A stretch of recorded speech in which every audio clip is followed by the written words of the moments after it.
Sebuah cerpen karangan Wuri Winning-Room diambilkan dari halaman website cerpenmu.com.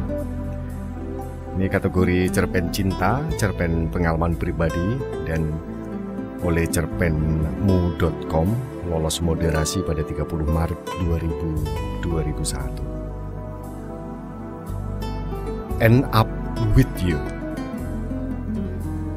Aku yang sedang berusaha menyelesaikan laporanku tertegun sejenak. Notifikasi itu telah sekian lama tidak kudengar. Apakah aku hanya berhalusinasi di tengah tumpukan tekanan pekerjaan? Atau apakah aku memang begitu merindukan dan memikirkan dia? Atau apakah aku depresi, frustasi, bahkan hampir mati? Aku berusaha mengabaikan rasa ingin mengecek HP karena atasanku sudah menagih laporan itu berkali-kali, setiap hari bahkan. Belakangan aku tidak bisa fokus untuk menyelesaikan pekerjaan dikarenakan rasa sedih yang mendalam akibat kehilangan. Pukul 14:08 siang, ini akhirnya laporan itu berhasil kuselesaikan semua. Tentu saja dengan 1000 kali revisi dan pengecekan, karena aku tidak mau lagi ada kesalahan yang bisa menyebabkan murka atasanku. Aku cukup kehilangan. Tidak mungkin bila harus ditambah kehilangan pekerjaan. Jadi mau tidak mau, aku harus fokus dan kembali kerja di bawah tekanan. Hal yang dalam kondisi normal sebenarnya sudah biasa aku lakukan.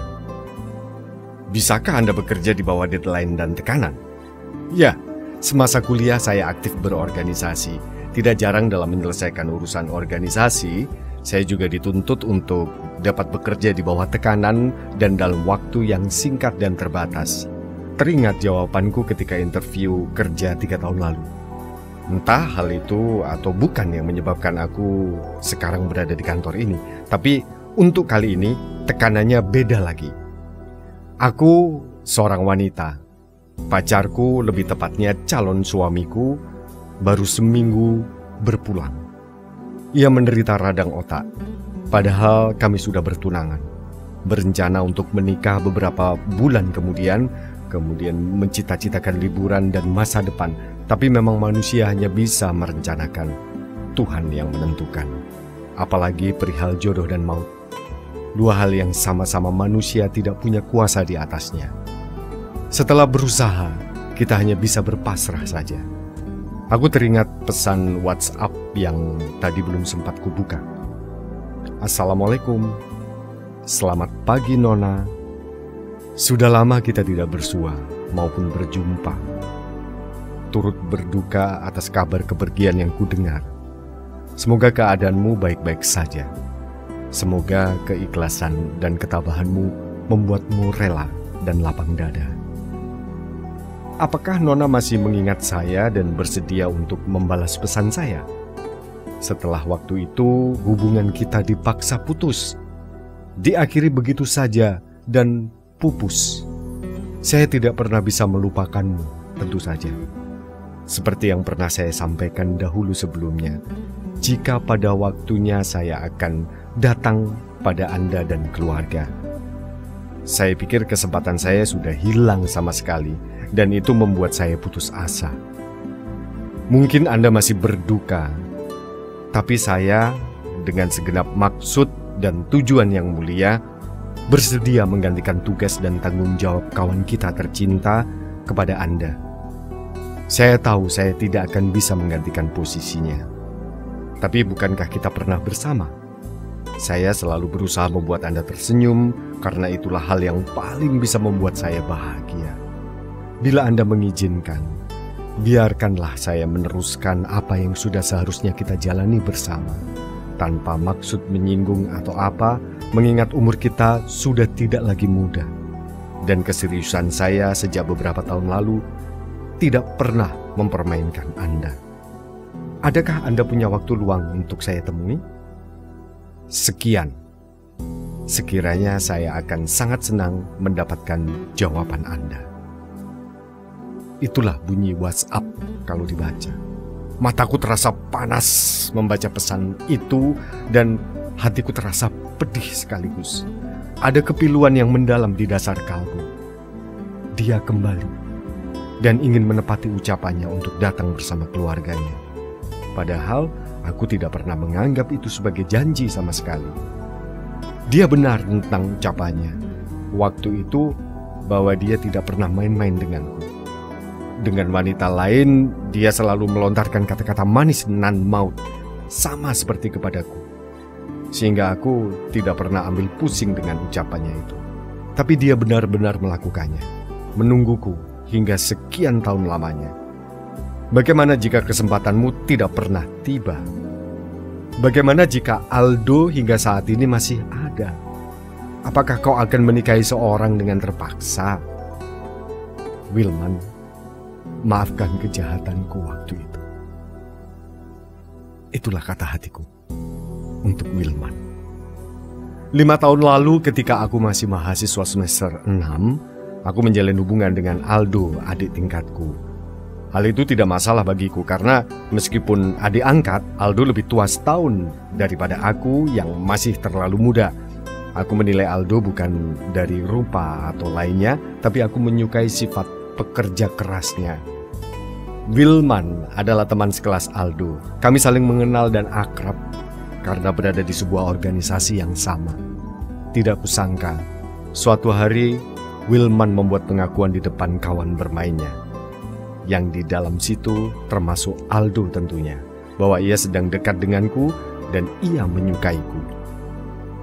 Aldo marah mengetahui hal itu.